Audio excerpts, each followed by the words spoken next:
All right, sports fans, pop quiz. Who can name the greatest Canadian singles tennis player of all time? No? Well, chances are you're not alone, because with a few notable exceptions, mostly Daniel Nestor, the great Olympic gold medalist, 9-time Grand Slam doubles champ, this country has never really produced a top-class tennis superstar, but that could all change thanks to Milos Raonic. And the youngster has done it. At 20, he's already beaten some of the world's best. He's been ranked higher than any other Canadian men's singles player in history. That's number 25. Earlier this year, he won his first pro tournament. His serve clocked in around 241 kilometers an hour. Lord of mercy. And because he's so young, the tennis world is wondering, just how much better could this kid get? Let me say congrats to Milos.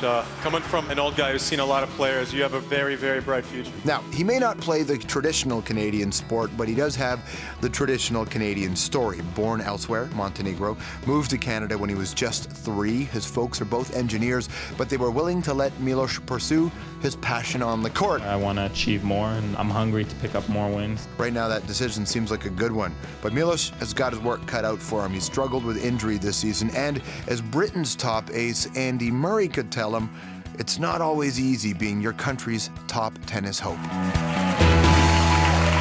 Everybody, please welcome Milos Raonic. Nice to see you. How are you? Good. Welcome. What a crazy trip this last year or so must be for you.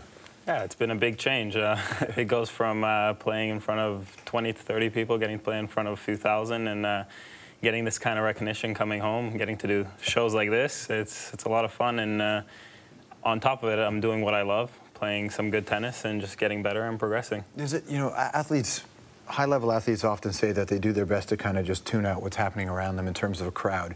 But that first time you walk into a big court and you see those people, and especially knowing that there's lots of Canadians who haven't had someone to cheer for in a long time, do you notice that when you get out there and you see that many more people?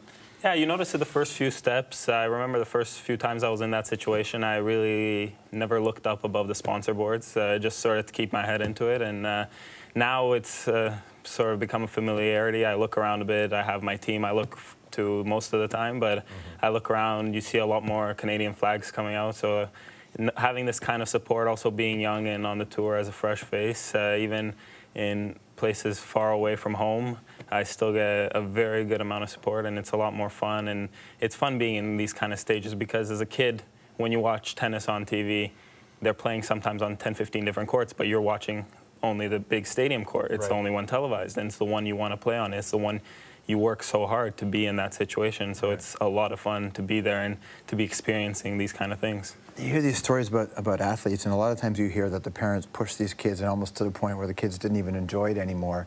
But with you, it's the opposite. This was you sort of took the lead in your family, that you wanted to do this, right? Yeah, it came down to me wanting to do it because I come from a very educated background, and my parents, even when I was 16, 17, they always told me school comes first, and then make sure you have your grades and you can play tennis as much as you want.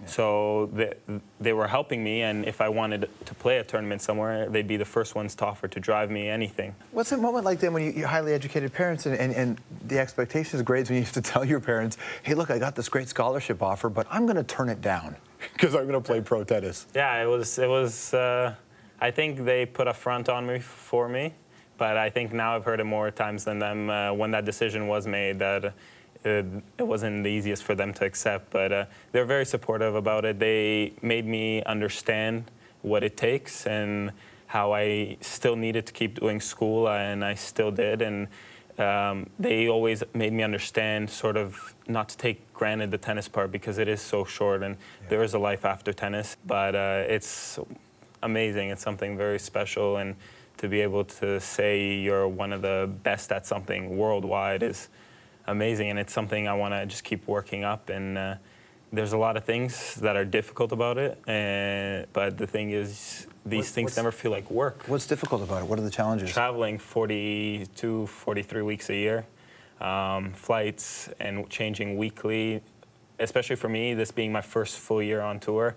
It's really no familiarity anywhere. You go to a new city, you're trying to find which hotel is good, which restaurant is good.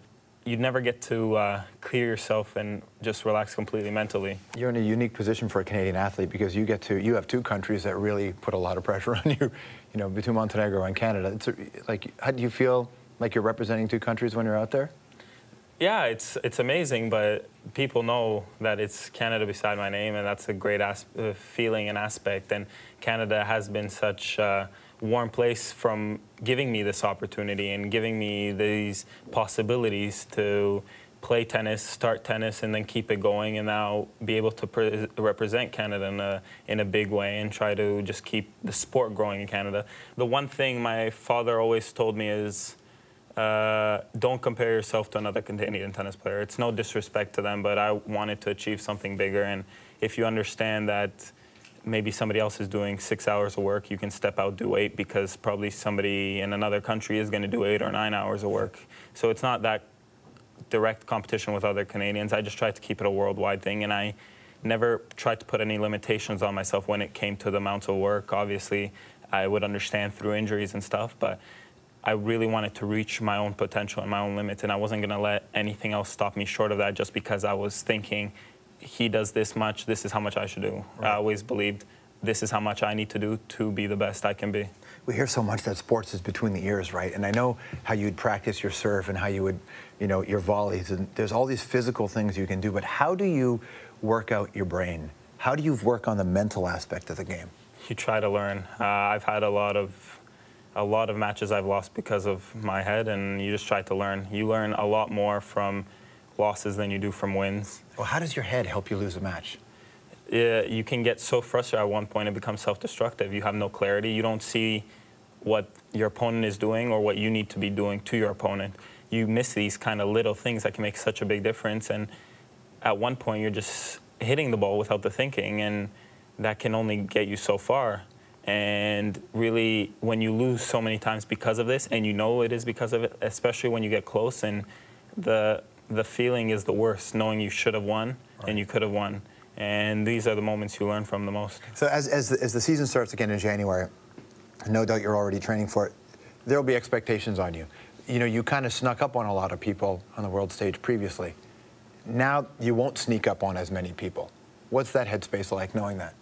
It's good. You're getting the respect you deserve. And yeah, you sneak up on people. And this year, I think I've earned the respect. And I think that respect will also help me out as much throughout matches. People knowing that I can win matches, people knowing I can be top guys. Mm-hmm. It doesn't make it easy for them. And it's something to think about. And some players spend the night before thinking about it, maybe getting a bit nervous and rounded up around it. Some people, it just happens to right when they step on the court, and I've earned this respect from my opponents and from my competitors, and just in general from, I think, spectators around tennis, that it helps. And I remember this summer coming back from an injury, it was the thing you worry about the most. Where is that respect gone? How long does it take to get that back? And I think it's something I know I have to maintain, because you lose it so quickly, and it's something that makes a big difference when you step out on the court. Well, he's going to get a chance to play with, like we said, one of the all-time greats, Pete Sampras. It's an exhibition match, which is, I think, tomorrow at the Air Canada Centre in Toronto. Milos Raonic, everybody. We'll be right back.